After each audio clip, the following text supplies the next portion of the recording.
also known as Stampy Sister on YouTube. I'm here to participate in the January Scrapbook Blessings Design Team Hop, and I'm number 6 of 7 talented designers in this hop. Be sure to watch, comment, and subscribe to all of our videos so that you can be entered to win a $10 gift certificate from the wonderful Create for Less website. Create for Less gave us some wonderful products to show you. Here's one of them.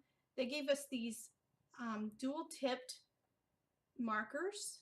They are watercolor markers, and these are a great product, especially if you've never used a watercolor marker before, because they're really economical and they work great.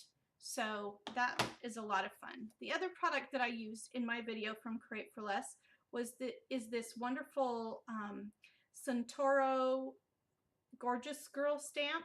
You can see it's the little one with the envelope with the heart. Make sure to look below in my links and the description box to find all of the information on how you can find these great products at Create for Less. I would also like to say that I ordered from Create for Less in addition to these products, because I wanted to kind of see what was this company like, and I was so impressed. The website was easy to use, the products came super fast, and it was during the Christmas season.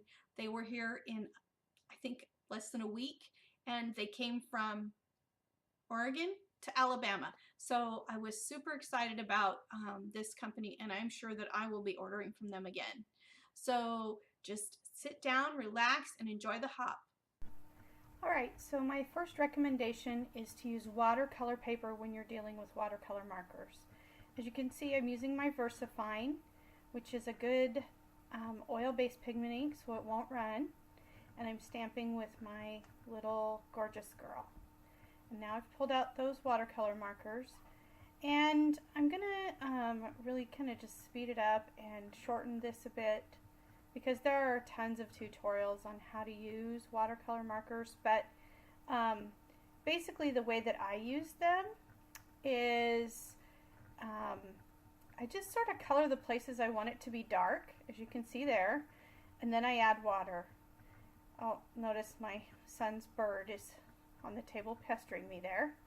I add water, and that softens and blends it out. So you can see that I'm kind of doing that with the water, just a cheap brush.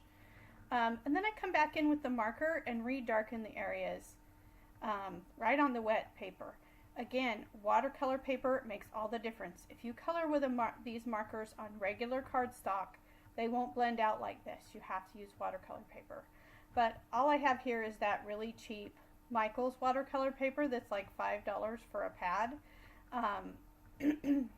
The lightweight 90-pound paper. Super, super inexpensive, and I just cut it up a quarter sheet. So I'm moving in. With the really small areas that are on this stamp, I don't blend. I just color them in. Just color them in like a marker. So that's what I'm doing there. I'm doing the shoes. And then with the hair, again, I color in the dark areas, the places that I think are dark, the things that are lying behind, and I just put like lines through the areas that are lighter, and the whole idea there is to give variation of color. See, I hardly put any in the bangs. And now I'm going to come in and I'm going to just use water to blend it out. Right? So that gives variation in color. I like my coloring tasks to be very, very quick. That's why I'm not a Copic girl. that would drive me. It takes too long. So the way that I made skin tone is I took the pink and the orange, and I scribbled them on the inside of that case, which makes a great palette, by the way. And then I added water on my brush. I didn't go direct to paper, and then I just colored it in. And later I go back and I add a couple layers of that color. So I'm going to fussy cut that out, but I'm not going to entertain you with that because that is way boring to watch. So I've got her all cut out, and I've decided to make an easel card, and that's a 8.5 by 11 sheet of paper cut to 4.5 by 11, and I've scored it in half, and then I've scored it in again, not quite half of the other, a little more than half, like at about 3 inches from the bottom. And I've got my distress ink, and I'm going to distress everything with spun sugar. I didn't want it to be dark distressing, but I definitely wanted it to be there, and I like that tone on tone look. So the way that you make those easel cards is that you put a quarter sheet of paper and you glue it to the bottom part of your easel. I'm showing here that I'm cutting out some die cuts to put on my card.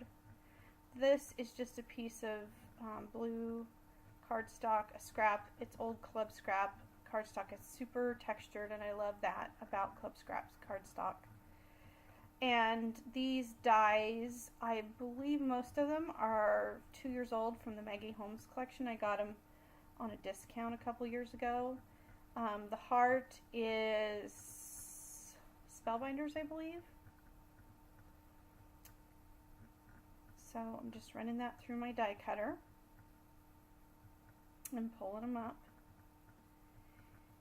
And I'm going to start putting together my card.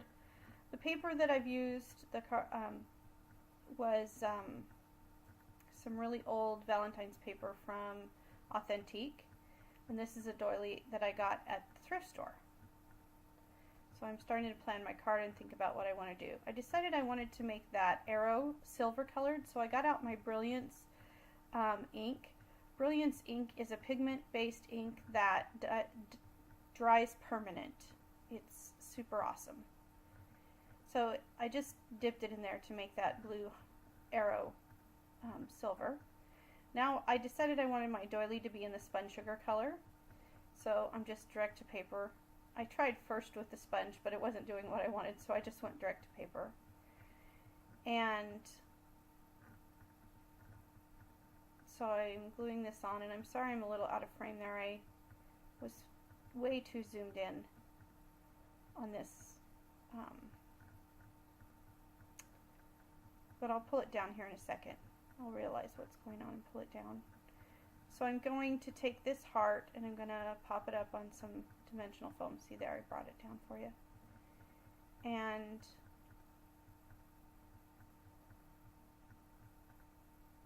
then I'm going to put my little gorgeous girl on top of there. This is just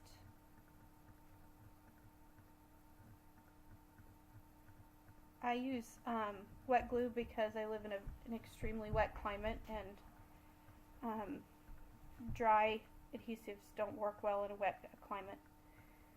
I took my little arrow and I cut it in half so that I could make it look like it was going through the heart.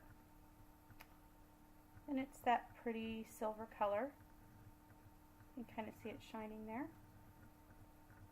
And the card's starting to come together.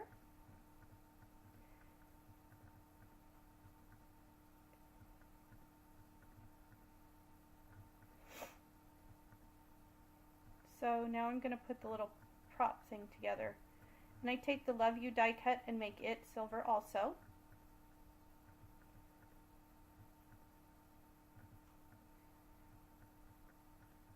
And I just set it aside to dry for a minute.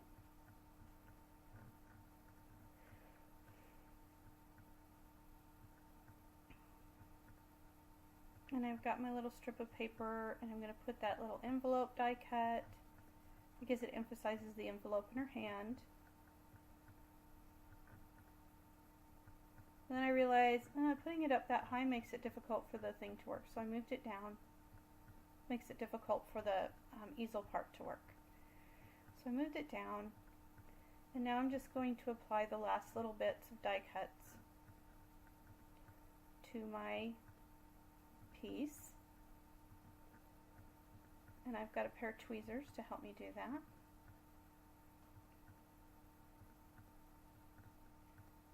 So there you go. I'm applying it with foam tape and that is my card. I hope you liked it. Be sure to subscribe and comment on all of the videos that are in the hop. Thanks.